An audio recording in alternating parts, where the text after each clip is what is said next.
রাসূল সাল্লাল্লাহু আলাইহি ওয়াসাল্লাম বলেছে, জেনে রাখো শরীরের একটি মাংসপিণ্ড আছে, যদি তা ভালো হয় তাহলে পুরো শরীরই ভালো হয়, আর যদি তা খারাপ হয় তাহলে পুরো শরীরই খারাপ হয়। জেনে রাখো সেটি হলো অন্তর। সহিহ বুখারী হাদিস 52। কুরআনের একটি আয়াতে আল্লাহ তাআলা বলেছেন, যারা ঈমান আনে এবং তাদের অন্তর আল্লাহর স্মরণে প্রশান্ত হয়। জেনে রাখো আল্লাহর স্মরণেই অন্তর প্রশান্ত হয়। সূরা রাআদ আয়াত 28। মানুষ হাজার কিছু চায়, মোবাইল, সম্পর্ক, চাকরি, কিন্তু সবকিছু পাওয়ার পরও যদি মন অশান্ত থাকে, তাহলে বুঝে নিতে হবে আমাদের অন্তরে আল্লাহর ভালোবাসা নেই। রাসূল সাল্লাল্লাহু আলাইহি ওয়াসাল্লাম বলেছে, আল্লাহ ভীতি এমন হওয়া উচিত যেন তুমি একটি কাঁটাযুক্ত পথে দিয়ে হেঁটে যাচ্ছ।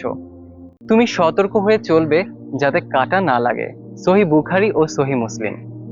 আল্লাহকে ভয় করো মানে কাঁপতে কাঁপতে বাঁচা নয়, বরং সচেতন হয়ে বাঁচা। যেমন আমরা সাপ দেখলেই ভয় পাই, কারণ তার বিষ মারাত্মক, তেমনি একজন মুমিন গুনাহকে ভয় পায়, কারণ তা আল্লাহ থেকে দূরে রাখে।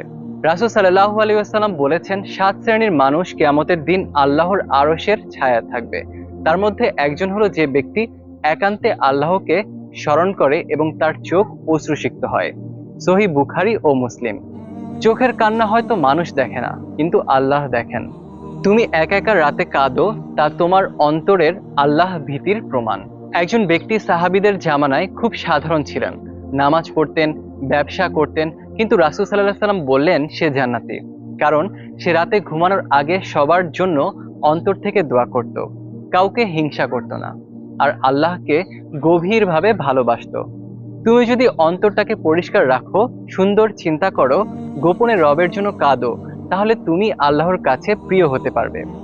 আজকের দিনের চ্যালেঞ্জ, একবার অন্তর থেকে আস্তাগফিরুল্লাহ বলো, আল্লাহকে ডাকো গোপনে। অন্তর যদি আল্লাহর স্মরণে ভরে, তবে কিয়ামতের দিন তুমি থাকবে তার আরশের ছায়ায়।